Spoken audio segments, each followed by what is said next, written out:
will be, because right now we have 1,200, if we count the 100 that's there. That's right. We'll have increased our membership by half. That's right. Or by one time. Since Paul didn't want to help today. Can you hear me now? I hear you. Okay. I could hear you before. Can you hear me? I can hear you, yes. Good. Okay. But I can't hear the audience. Oh, maybe because they're just.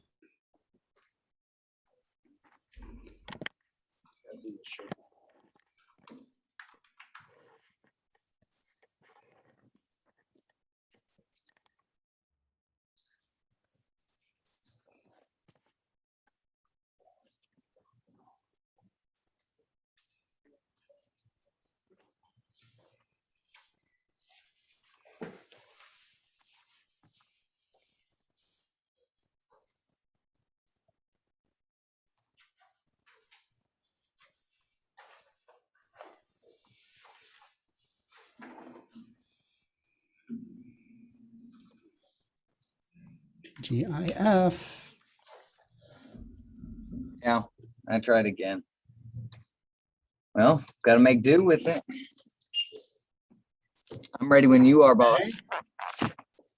It will be okay. One time, David Levy had to sign out from his phone out in the desert, you know. Actually, he was in a car, you know. Hey, Pekka. So who do we got on right now? We got Steve Davies on. He says, howdy. That is the official greeting of the Explorer Alliance's howdy. David Simard is on with us. Mike Wiesner. Yep. And Pekka and Martin Eastburn. He says, howdy from East Texas. Oh, I have that picture of the horse head spooked a friend of mine, so I changed. Spooked a friend. Why? It's so awesome. And Steve Davies says the mothership has landed. Okay, so that's cool. So we're going to share this program a little bit with some of our friends.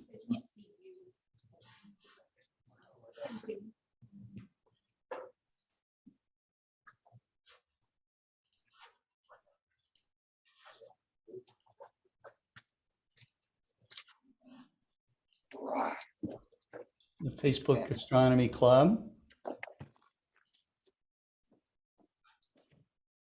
2 minutes. Hey, anybody smart with computers real quick? About what? Anybody kind of smart with computers? No. Wait, you think you'll get that? And telescope addicts. Audio settings.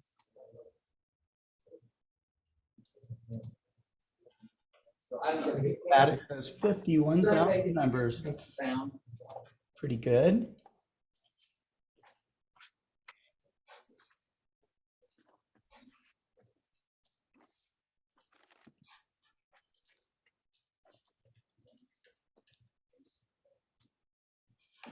Facebook Astronomy Club has about the same, 44.7 thousand members. Excellent.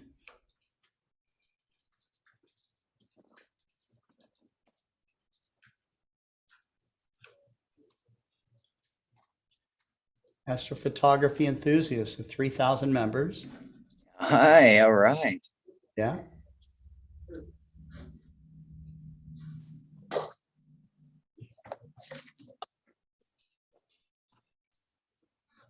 The Tenerife Astronomy and Astrophotography Group, and they are 700 members. Hey, boss, can you help me out on that that new award competition thing we're having that group you mentioned to me about earlier? Are you talking about the Williamina Fleming Award? Yes, sir. Yes, sir. Absolutely. Okay, thanks. I'll talk about the award. Awesome. I'll talk about the award, and you will talk about AstroMom. We will talk about Astro Mom. Yes, we will.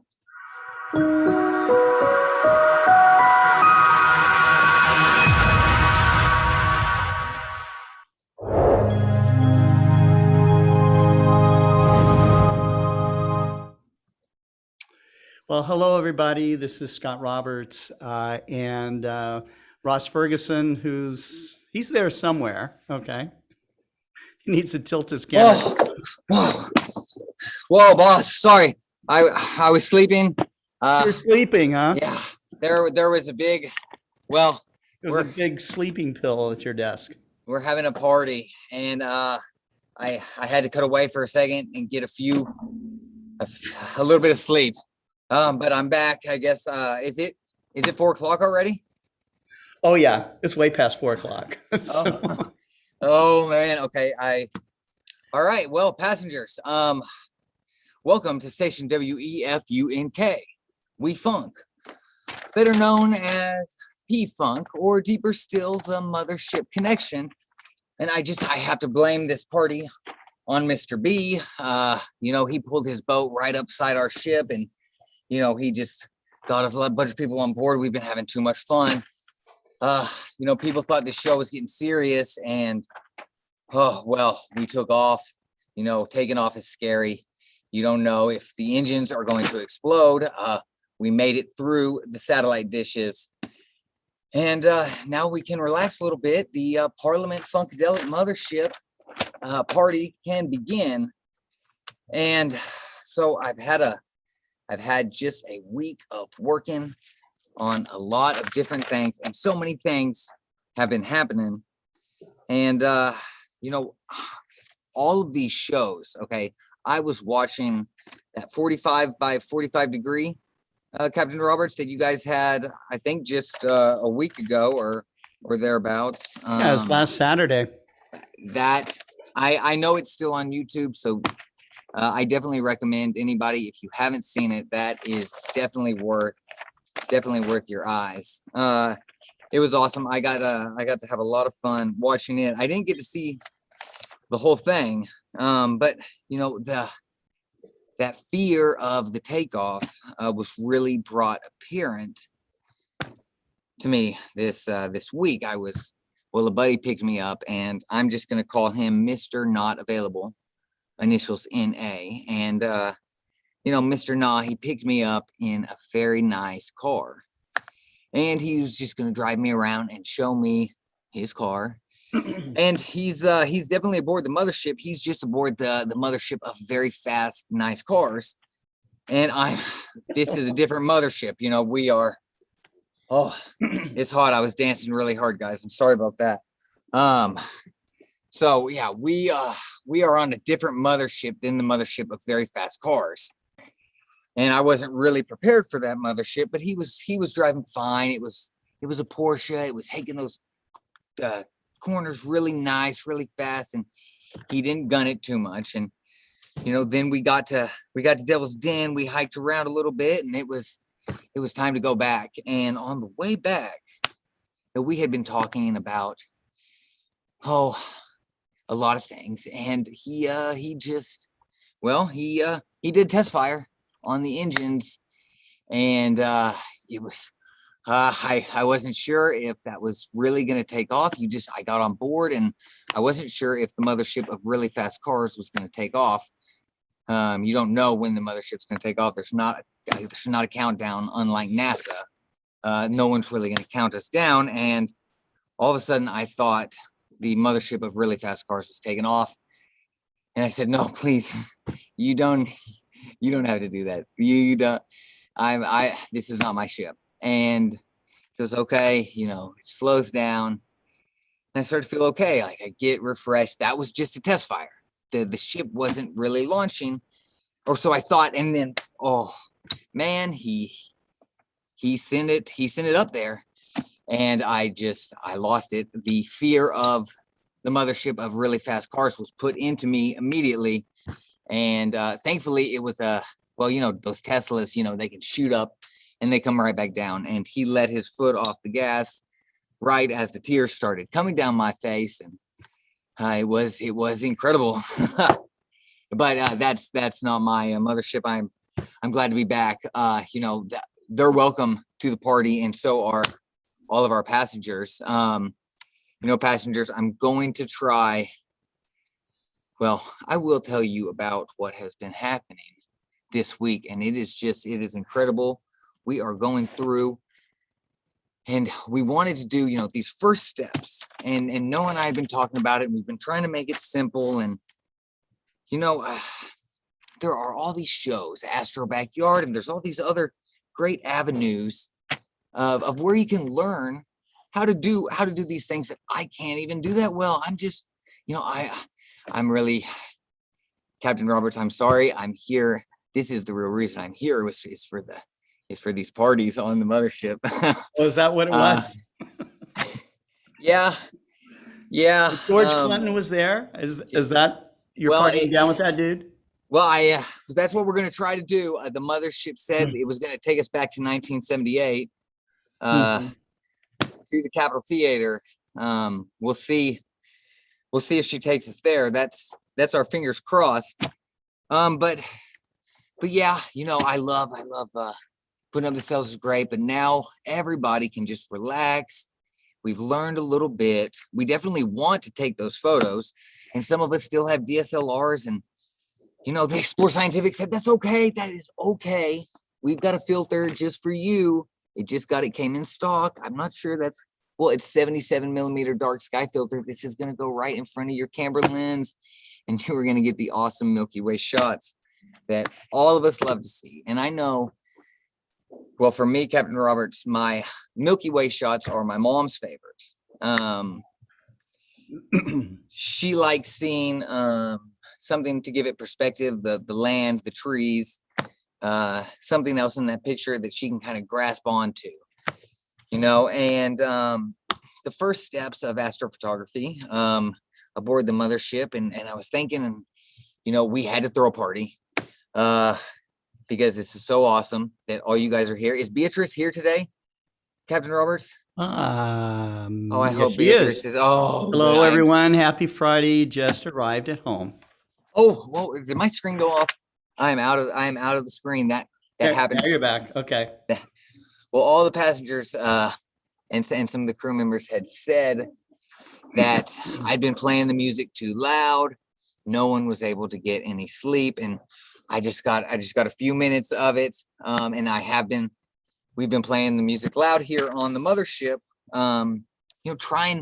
Playing music loud to get out the noise. And to get a good astro photo, and that's what we're trying to do here. So we took off, and it was pretty nice. You have reason to party, because right after we took off, Douglas Struble, he showed like, yo, guys, I'm on the ship with y'all. Look at these photos. I'm gonna get you there. And then John Hayes. Well, the John Hayes Space Telescope, I think, no, okay, well, his is not getting delayed, and, we hope the other one gets up there in January, but until then, the mothership's going to be flying, and we're going to be dancing, and so I do have, okay, guys, it's a secret, and it's kind of how, you lose everything sometimes, and you're looking for it on the mothership. And I just grabbed the original document. I wanted to show you all the original document. It is around here somewhere. We'll find it, but if we don't worry. I still think I can get us backstage. There is a concert going on tonight, 1978, at the Capitol Theater, and it is a good one. The mothership, she arrives, and so that's where she went. I think that's where she's going again. But for the party, importantly, finger foods are great when you're doing astrophotography, because you can't be cooking out there. I mean, you can, but that smoke might get in the way of your photo. And so, cook before. That's what I did. Of course, I got the empanadas. Everybody loves. Okay. Where's my ice pick? My ice pick's in the other room. I'll have to go run and grab that for you guys real quick. Like I said, you caught me sleeping. I'm supposed to be on a different computer. Cameraman Paul's, I don't know. I think he's still partying. I'm not sure where he's at. I know I saw him there earlier. So yeah, he must be celebrating our successful takeoff. and John Hayes. So, okay, guys, all my pictures to share were on the laptop, and I think they're probably going to be around here. So let's just take. I'm a Little League baseball coach, and I tell the kids, take a deep breath before you swing. And if you don't look at it, it doesn't matter how hard you swing, you're probably not gonna hit it. So let's get that patience that we need. I'm gonna look down here. I'm gonna search real quick, passengers, for some photos that I know you want to see. Because these photos happened last Saturday when I was putting up some new sales and getting a bunch of 10 and 11-year-olds. I told you all about it. And well, I can tell you how the event went. And I'm super happy to tell you about how the event went. And I can look around for these pictures, and they're probably not going to appear because I was sleeping on the job, Captain Roberts. And I've told everybody I don't sleep much, and now you're all are going to just think, gosh, he is forging his way onto the mothership. But that's all right. Let's get the zoom back up here so I can kind of see what's going on.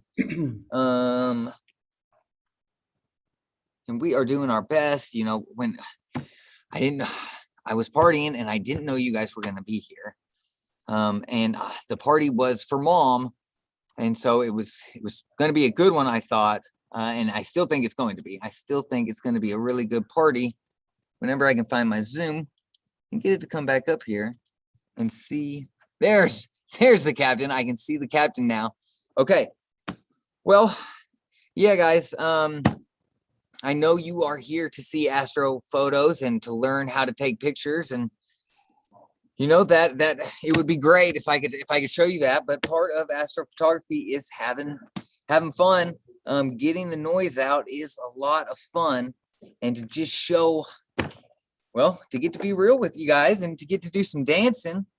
And so Captain Roberts, okay, I'm sorry, my mind is still cloudy. I'm still waking up, but it was Camille Jeffer, correct, Captain? That did some of these old star myths.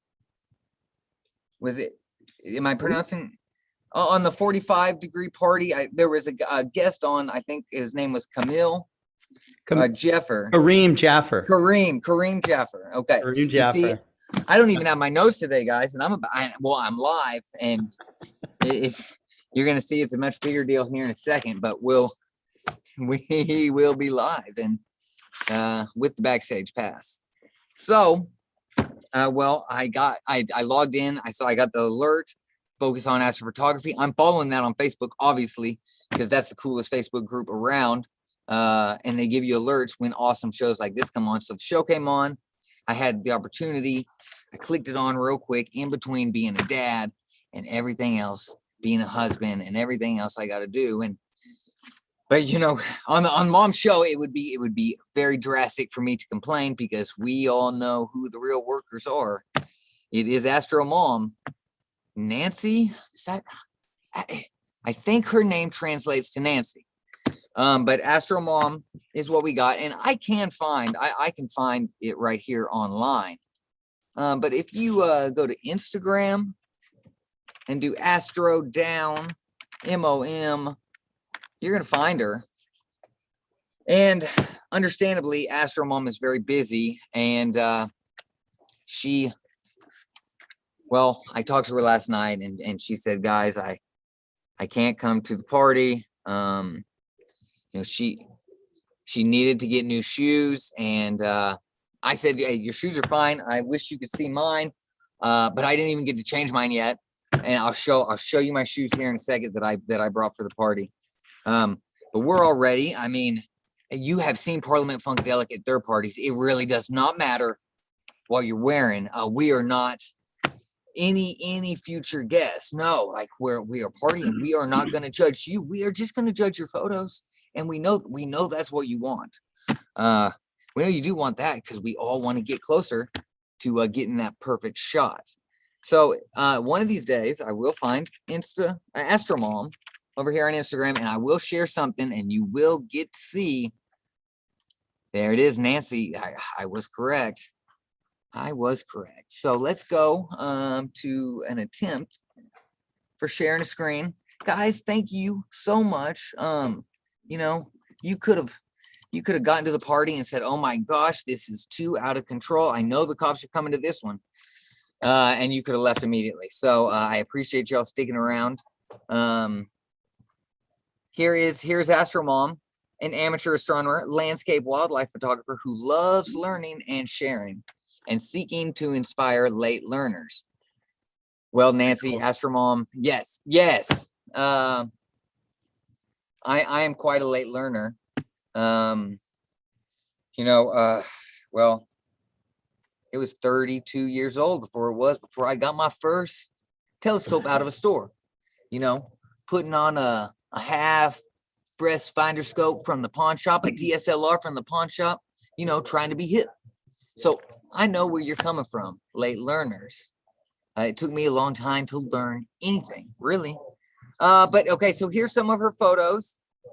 Let's go to see all. Those are all related accounts. Well, these are probably all good ones to follow too. I know Dylan O'Donnell. He's a great one too. Cirrus Moon. I'm not sure if Cirrus Moon is a mom yet, but the moms and the moons, they definitely go together. So look at these great photos. That is a full shot image. I hope. Am I sharing the screen? You're sharing like a gallery of all of her images. Okay, sure. I hope everybody. I don't want to click on the moon. I know.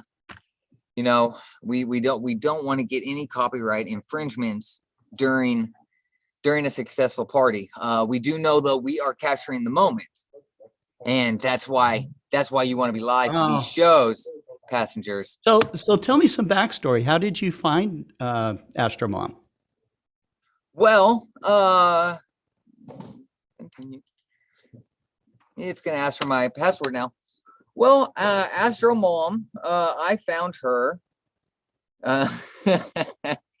Well, the search bars are very powerful these days. You can find a lot with the search bar, and I was wanting to get a female on the show, and because unlike you, Captain Roberts, and so many of our great crew members, Alex the Great and Rob and all these guys have been on the ship so long, and they know a lot of people. And I don't. So I got to go up in that search bar and type in women astrophotographers, mom, Astro, and Nancy. And Nancy popped up. Okay. Very cool. Very cool. And so obviously sharing, and I love that Milky Way shot. Okay, right up there in the middle. Let's see where that one was at. Let's see. Where did she go to get one? So Bortle 8 Skies, guys. Bortle 8 Skies, she took this awesome shot with. She's got a Canon, so she's using an EOS RA. Oh, I don't. Passengers? Did you see that she does have a DSLR, but it is the RA. So she's getting that UV. She is getting a lot of light, and that's probably why Astro Mom shines so bright. And it's okay. It's okay, Astro Mom. You can prepare as long as you want. As you can see, sometimes this is how the shows end up. So, it is all okay. We just judge these photos. Look at Saturn. Awesome. I think she did this all in one night. All those photos. Wow. Okay. And yeah, so Astro Mom was there. She's here.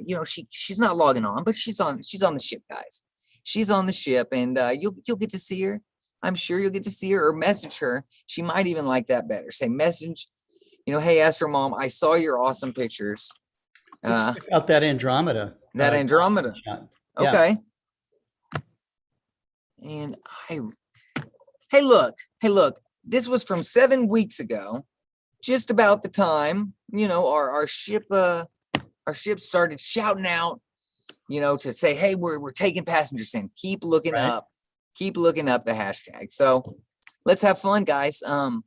Part of the performance today will be about looking up. And this is great because this show, unfortunately, is not 100% astrophotography. And if you can see the screen here, there's a lot of it, but there's there's a lot of smiling people. Well, that she's not smiling. But She is not. she just needed her coffee, and she's trying to, TCB, taking care of business. Yeah, rock and roll. Well, we don't want to see that one. Okay.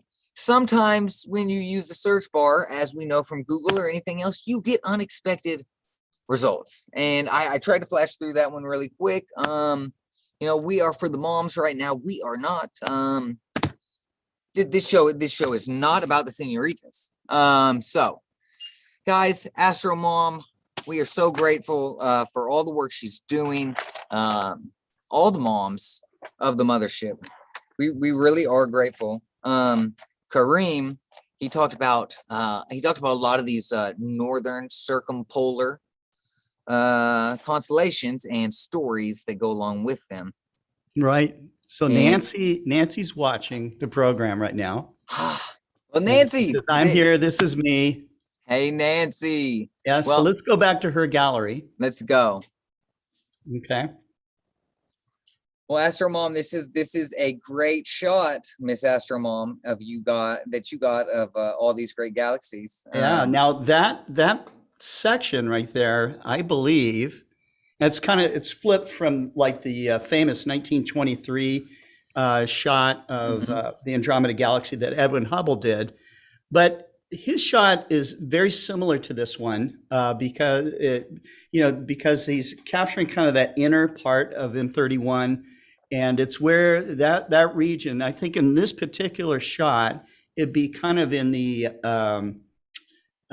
upper left-hand part of that image. Okay, not upper, but kind of, she's got it kind of in the middle there. But around that dust lane is where the first Cepheid variable was found. Oh, right? And Captain, that is... they use those Cepheid variables. They're really important. AAVSO for the distance, so they can. Yeah, they are like cosmic beacons, and so they were Cepheid variables they brighten and dim with extreme regularity, and so they use those as some of the very first cosmic beacons to identify other galaxies. And so up until Edwin Hubble had made this image and had figured out that this was not just a nova or some sort of other variable star, that this was indeed a Cepheid in that nebula. And I guess it must have hit him like a ton of bricks to realize that this was a star amongst what he might have thought was maybe billions. Okay, in fact, it's a star of one star of far more than just what he was thinking. But overnight, this discovery expanded the universe tremendously, and so it wasn't, hundreds of thousands of light years in diameter. It was now millions and, of course, billions of light years. Yes. Right? Billions. I remember reading that, our galaxy, when he saw that, it just went boom, and it didn't get bigger, but in our minds, it sure did.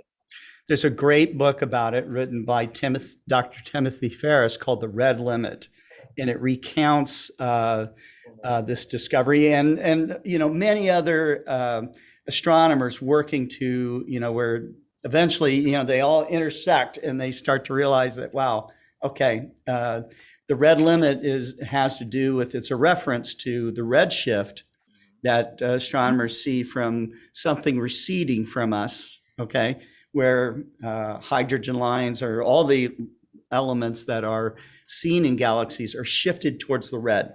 And the more they're shifted, the further away and faster they're moving away from us. So it's just an amazing book, very inspiring to me. And that book was the reason why I got into astronomy big time.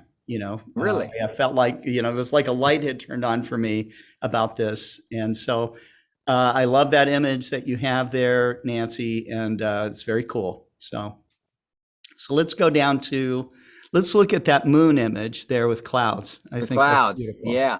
This was recent. This was one of AstroMom's recent Oh, I photos. see. It's like a montage. Yeah. Mm-hmm. So as we can Cool. tell, It's creative. It's beautiful images of the planets, so. she likes to have fun with her images. Mhm. And so I can tell she's a very fun mom, and I'm sure she's got some lucky kids that are probably pretty interested, or at least looking up. And that's super important. But I do, Captain, I want you to know I still have been. I was partying, yes, and we might have. Well, I'm going to invite the passengers, but it's for the work, for some real work. Burnham's, yeah. The old Bible of astronomy right there. Well, for amateur astronomers anyways. It's very beautifully written, and I did not know the level of work. I mean, just seeing it alone, on its own, 3 big volumes, with such detail, it's a lot of work. But then, then to get to go backstage and to hear the backstory, it is isn't that amazing? Yeah. So I knew a guy named Paul Rokes who worked at Lowell when Robert Burnham worked at Lowell, and Burnham was such an incredible perfectionist that every time he made a mistake, a typo, anything, because he's making this book, and if you look at I don't know if you can show the print of the book there. The type itself. Yeah, you can tell it's typed on a typewriter. Okay, and so he'd make a mistake, and instead of like using whiteout or something, or typing over that, he'd just start over almost from scratch and retype the whole not only, maybe it was done in chapters, I'm not sure, but according to Paul Rokes, this almost drove the man mad. And in fact, unfortunately, Paul Rokes left Lowell Observatory and was not seen for a long time, and then he was rediscovered years later in San Diego at Balboa Park. And from what I understand, I think he was like drawing or making little paintings and stuff, and he was selling these. So this person, Robert Burnham, who is a giant, this person is a giant in amateur astronomy circles, okay, and did such a huge contribution. Went down this path. I really do believe there should be like a movie or something done about him, because he's. This is a guy who clearly loved the stars, and devoted his the better part of his energy and passion towards describing the heavens and the constellations and each object that was in it with the latest information at the time. Yes. And so he's not with us anymore, but certainly he is someone that we can honor him by talking about him on this show. Yeah, it certainly sounds just like a fascinating a life. What a life, Mr. Burnham, that the mother of the Mothership was able to let you have. This is awesome. I'm still reading it today, Mr. Burnham. And so right now, so when a party, guys, I'm gonna have to warn you before. Well, you remember Shawshank Redemption? Well, right behind one of these pictures is the hole for us to get through. But before I go in, I'm gonna have to warn you guys. Like, sometimes these really big parties, they get they go to the source, and they can get tribal, for lack of a better word. And it started, and we tried to go in the farthest I mean, the captain caught me.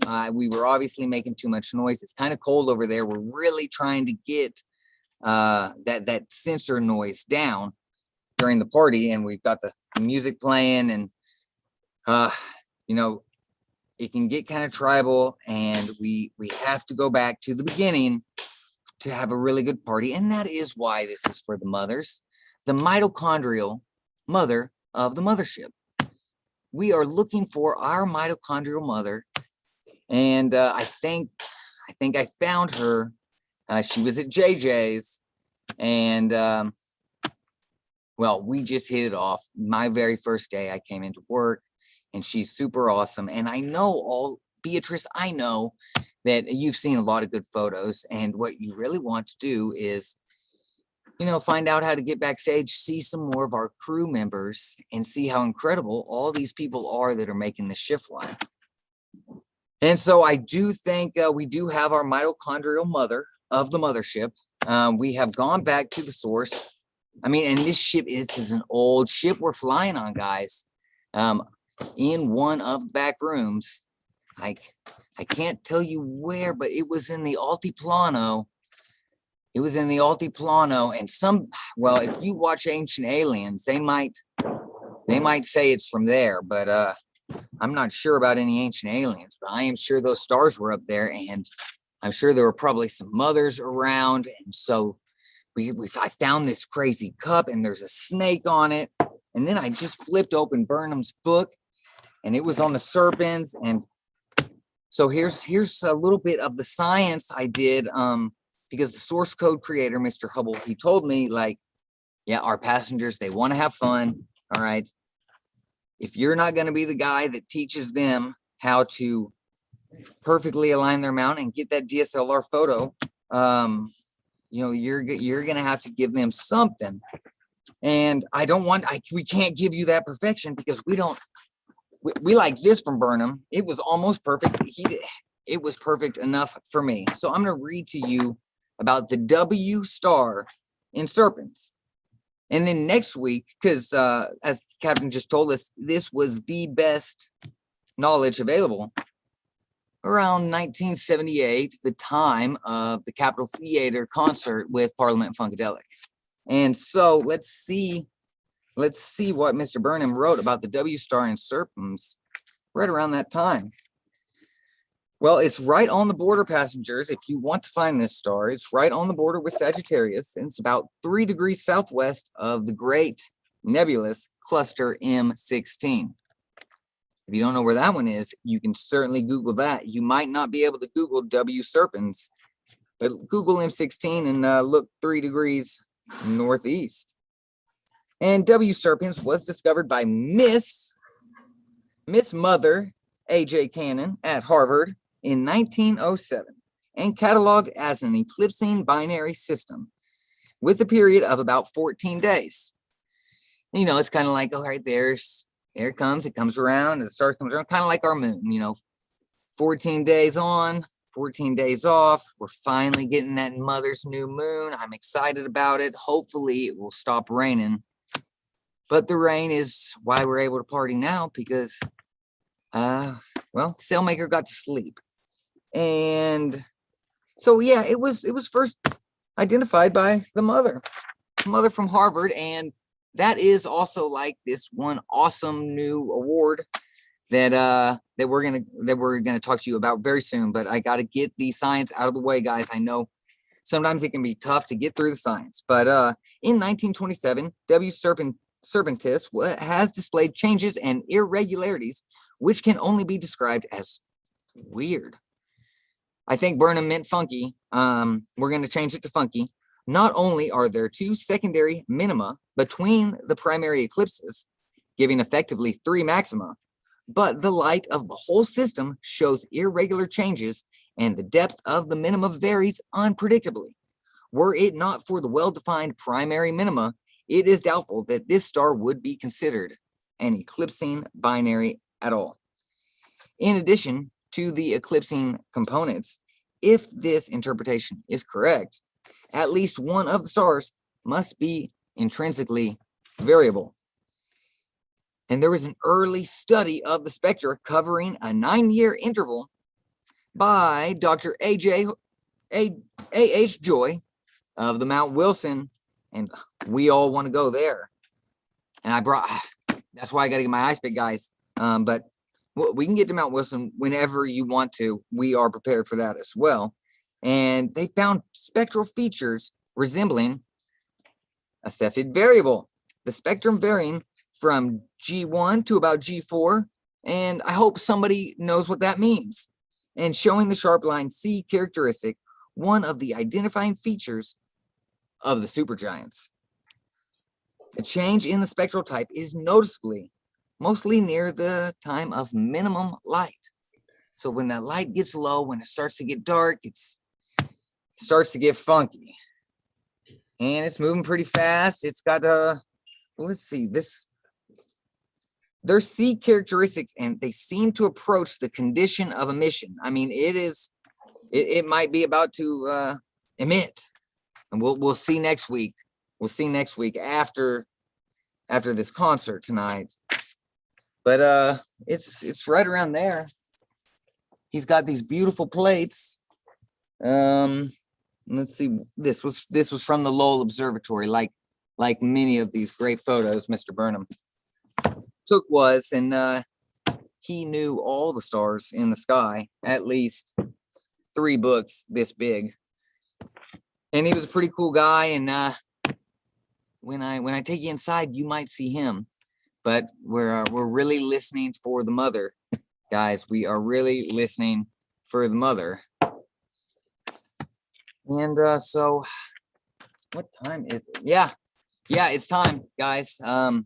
Okay. I'm gonna go get her. I will be right back. Hang tight. When I get her. While you're doing that, we're going to talk about Wilhelmina Fleming. Okay. And this is the important part of the show, guys. So please listen.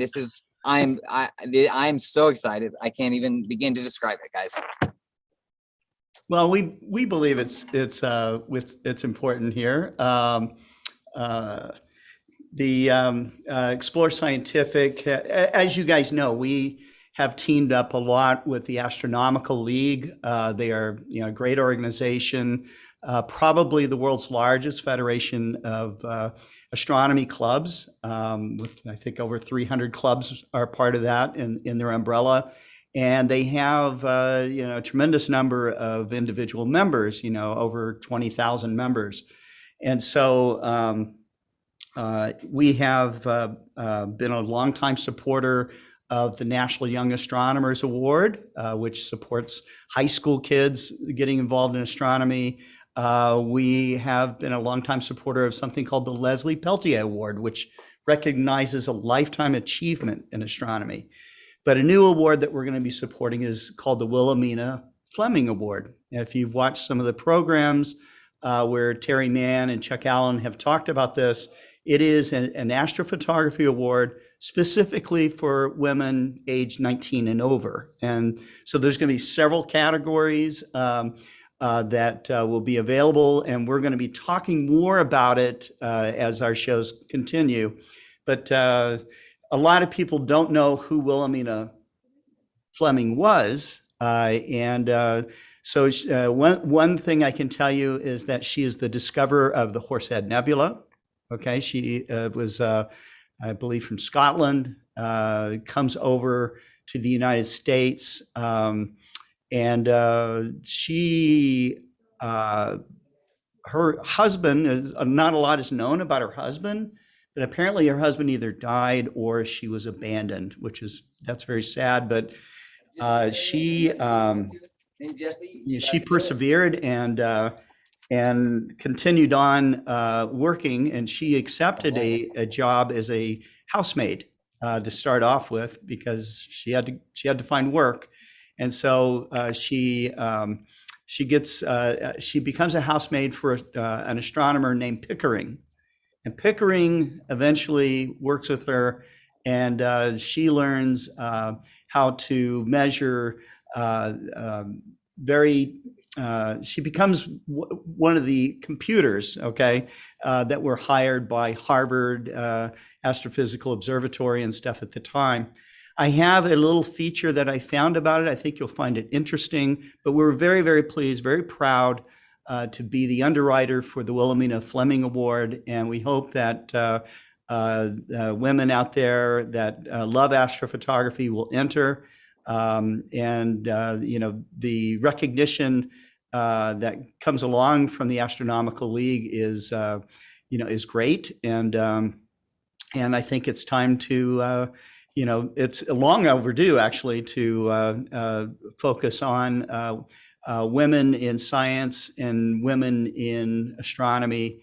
One other aspect that I'll talk about too is the next week is World Space Week, and the entire theme of World Space Week is women in science. So, let's give a big shout out for women in science, women astronomers, and women astrophotographers. And Nancy, thank you for chiming in on the chat. So here we go. Thank you, Astro Mom. She was a true star. It was the dawn of astrophysics, and she had a hand in it and in discoveries that still matter today.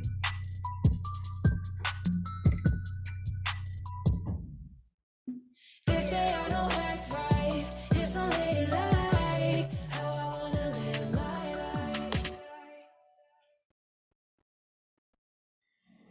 1900 Washington, Georgia.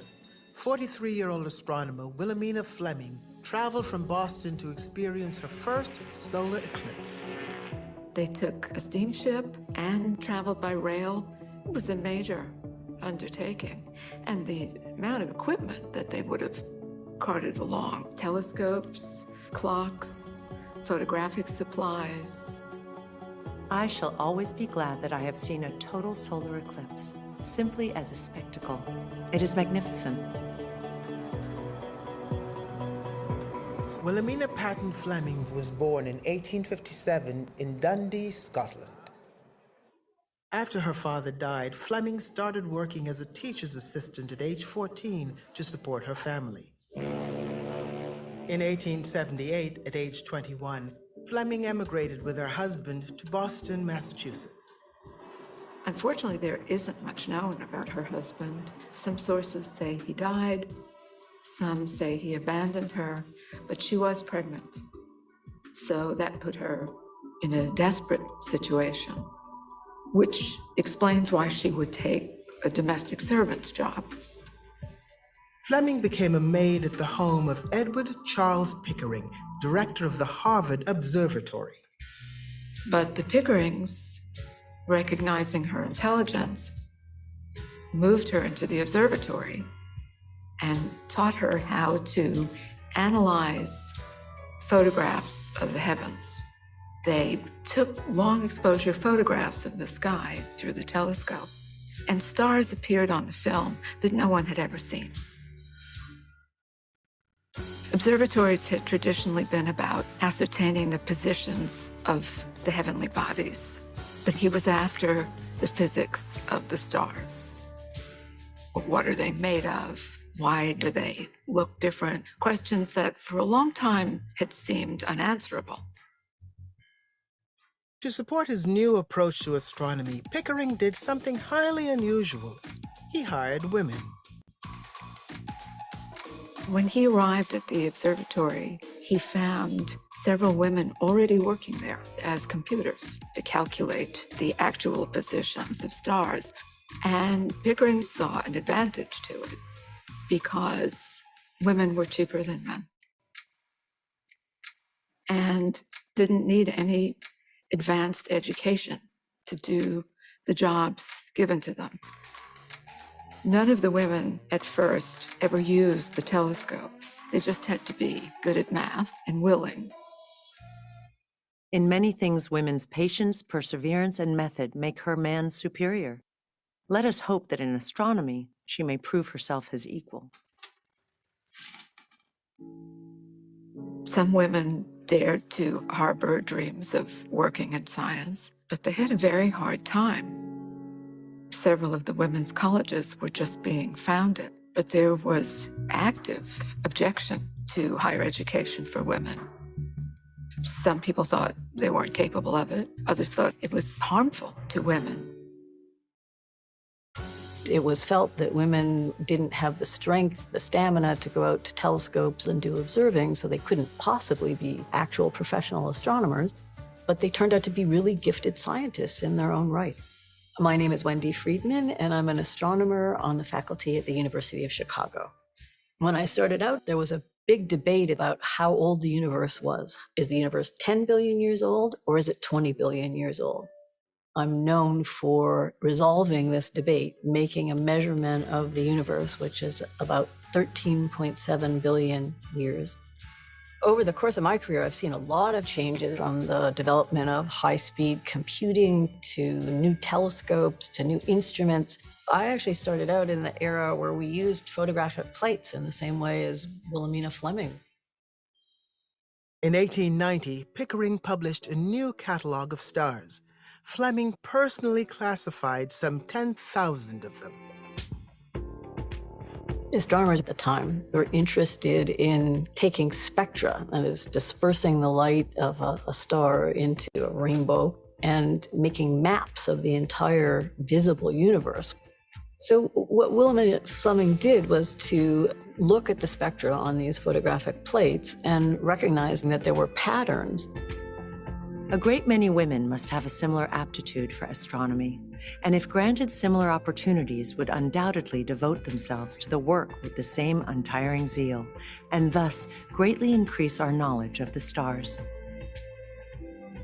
In 1899, after almost 20 years at the observatory, Fleming was promoted to curator of astronomical photographs, the first woman to ever hold a Harvard University title. She became the supervisor of about 15 other women at a premier astronomy observatory. It's unprecedented, it's surprising even now that it happened. And they were doing real foundational science. In 1893, Fleming published an article in the journal Astronomy and Astrophysics, advocating for more women to work in the field. She also protested the unequal pay women were receiving. They worked 6 days a week, and they made about 25 cents an hour. Men in similar positions were making far more than she was. So she complained about it, but she didn't get very far. I had some conversation with the director regarding women's salaries. He seems to think no work is too much or too hard for me, no matter what the responsibility or how long the hours. Does he ever think that I have a home to keep and a family to take care of as well as the men? And this is considered an enlightened age.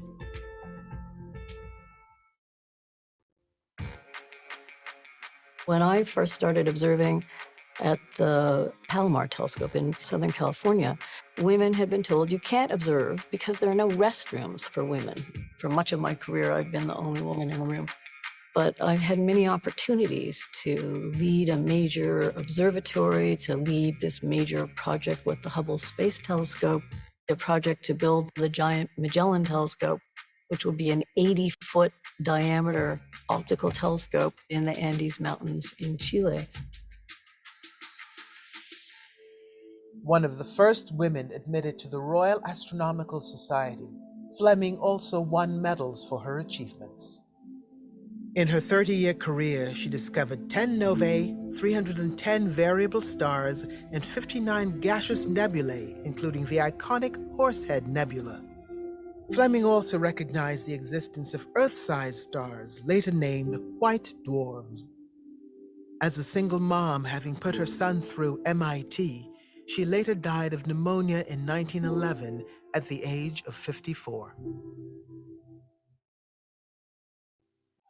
The glass plates at Harvard are a unique and irreplaceable record of 100 years of the night sky. They're still used, and they're important enough that they're all being digitized so that astronomers can access them from anywhere.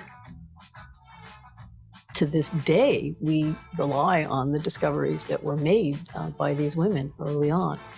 Williamina Fleming's life is very inspiring. She persisted despite real difficulties, opened the doors for women of today. Women who have taken up any branch of science need not be discouraged. Even if others refuse to give credit to their work, labor honestly, conscientiously, and steadily, and recognition and success must crown your efforts in the end.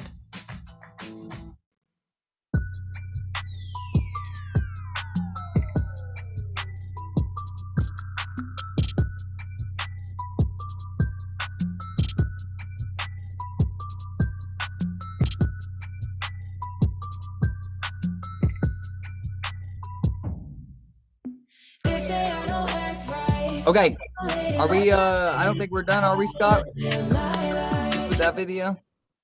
We do, okay, guys, I hope everybody is ready to, no, it's over. I guess it's over.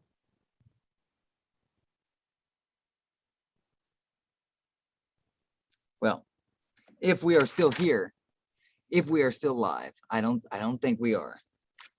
So maybe we can, oh, are we still here, Scott? I can't hear, now I can't hear. Still here, still live. Dude. Okay. Oh man. Okay. So I was, yeah, because I don't really care who's watching. I have a performance for our ship's mother here, and so passengers, come on back with me. Come on back. We're gonna go around, sneak through this hole. Here, can you squeeze in? Can you? Okay. Oh yeah. All right. There we go. I think okay, there we go. I think we're getting there. Guys, do you see that? Oh, no. Now I got an ad. Okay.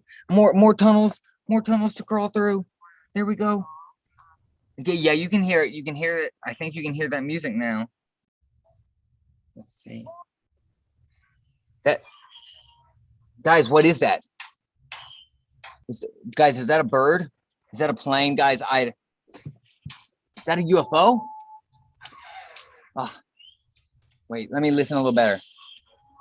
Oh wait, we don't want to risk it. This is a secret song.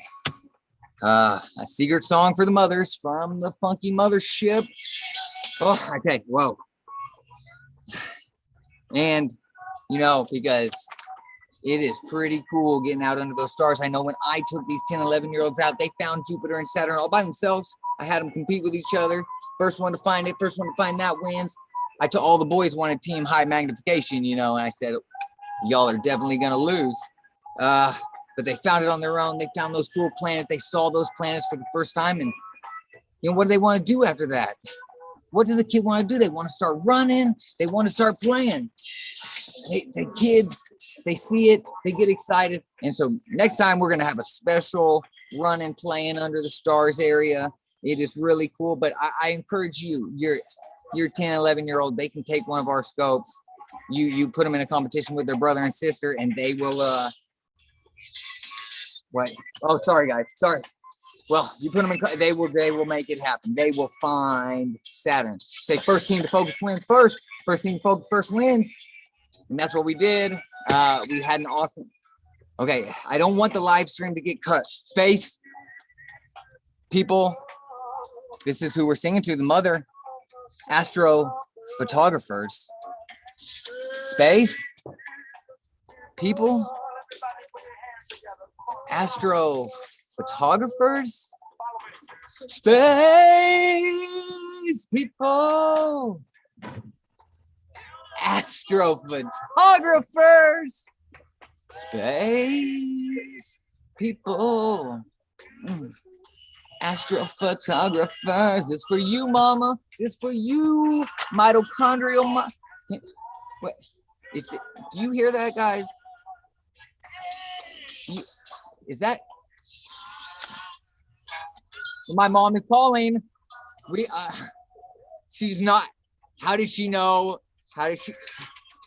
I'm born to a mother, some with sisters, some with brothers. We all looked up, we all looked up. Always trying to hide, she was always trying to hide. That taking pictures of stars is pretty tough. Can you hear that? I think, wait, it's not my, it's your mom calling. She knows we're here too? You're seeing everything I did. Please don't judge me too strong. The photon, she knows. The photon knows no wrong. The photon knows no wrong. And the black hole saying, like to dance with me, we're doing the cosmic shot. Would you like to dance with me? We're doing the cosmic shot. Would you like to dance with me? We're doing the cosmic drop.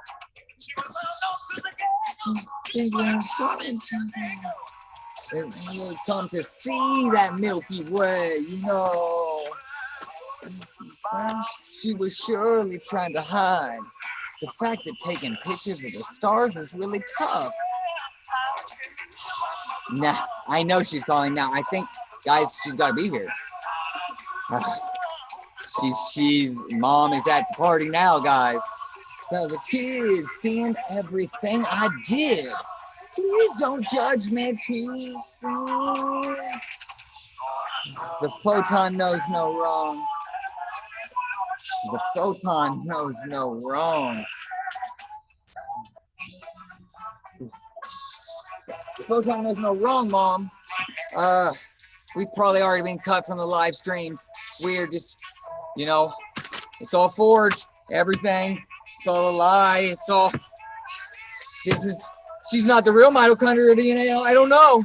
Oh, guys, you know, everyone says my skits are too long. They say, yeah, it was, you know, the skit was good, you know, but it just dragged on too long. It's like, well, you guys asked for the 632-second exposure on this photo. And so I know no astrophotographers told me that these skits were too long. So I'm not worried about what non-astrophotographers are saying about these skits. John Hayes, he knows that you gotta wait for it sometime. You gotta have that patience. You know, that 10-minute photo, it's, oh, that clock starts ticking down and you're getting close and you get excited, and you know, because you got to get that integration time if you want to get a good shot of the mother. I won't even show you the whole thing because we haven't, but you do it. What's that you're doing it for? The horns, right? Because if you wait around long enough, you get those horns at the end, you get that oxygen signal. If you stay focused, if you get it all aligned, I mean, you can even see the Squid Nebula. The Squid Nebula is so deep in that ocean. There's no oxygen down there, but that Squid Nebula, that's all it is. And, you know, we are trying.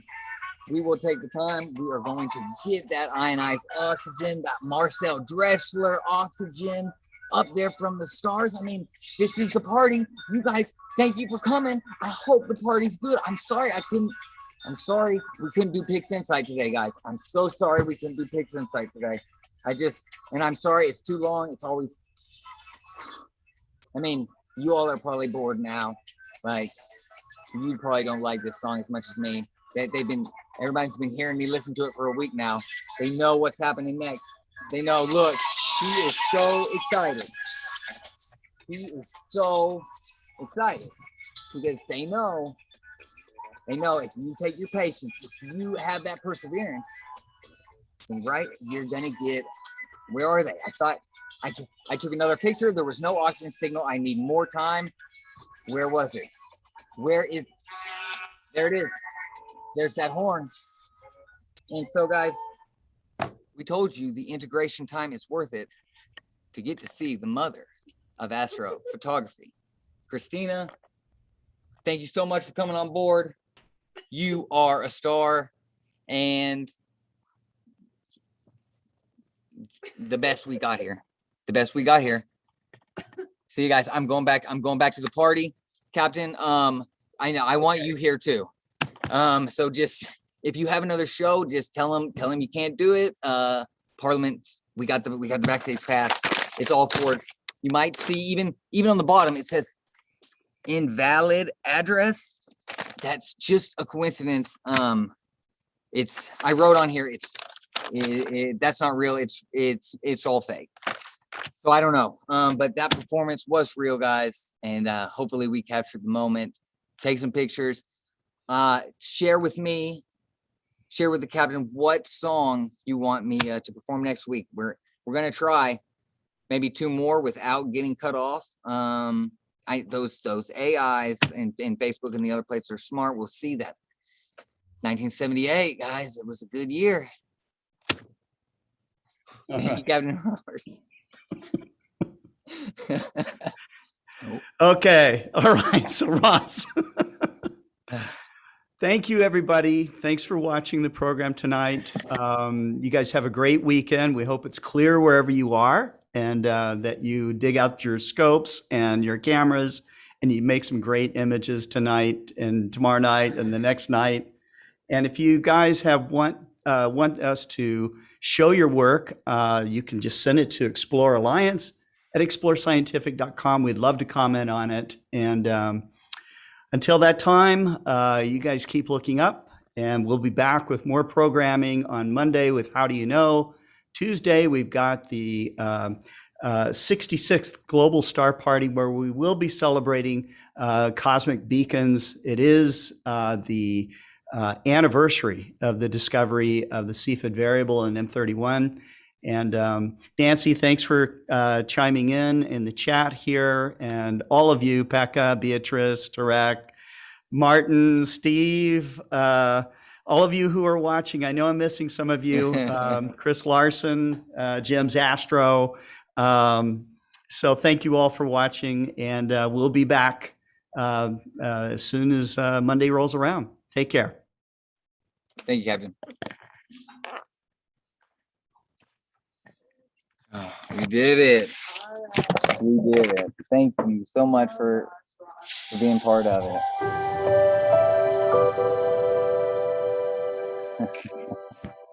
Oh, well, hopefully, I want to.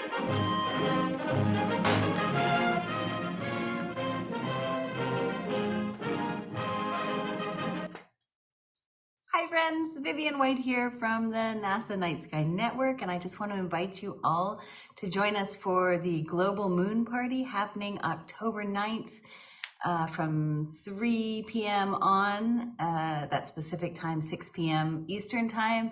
We are going to have such a blast. We have great folks from the International Observe the Moon Night joining us. We have NASA friends from the Visualization Studio and moon treks and all over the place. We have Icelandic poets to talk about the moon, presenting new work that they're doing.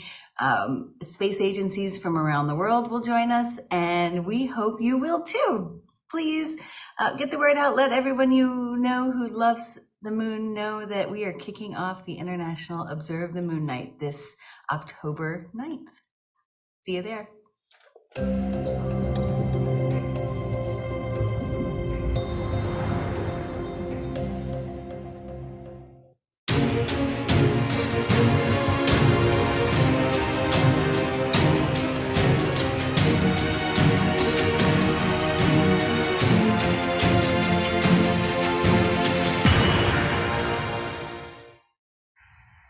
Hi everyone, this is Terry Mann, and I'm the Secretary of the Astronomical League and the co-host of Astronomical League Live.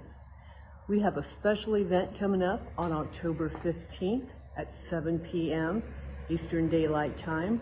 We're going to have a kind of Halloween party online. We have quite a few speakers. The first one is one of our regulars, one of our favorites, David Levy, and he will be doing celestial incantations.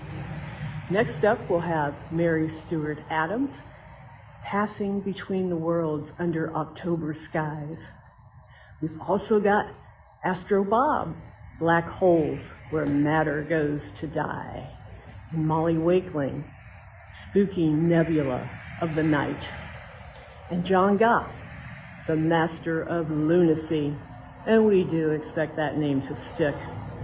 Barbara Harris, Algol, the demon star. Myself, Aurora, soul of the night. And we've got Carol Orge, the president of the Astronomical League. We're going to put a wizard hat on him and let him work his magic. So please let me personally invite you to join us October 15th, 7 p.m. Eastern Daylight Time, right here. We hope to see you.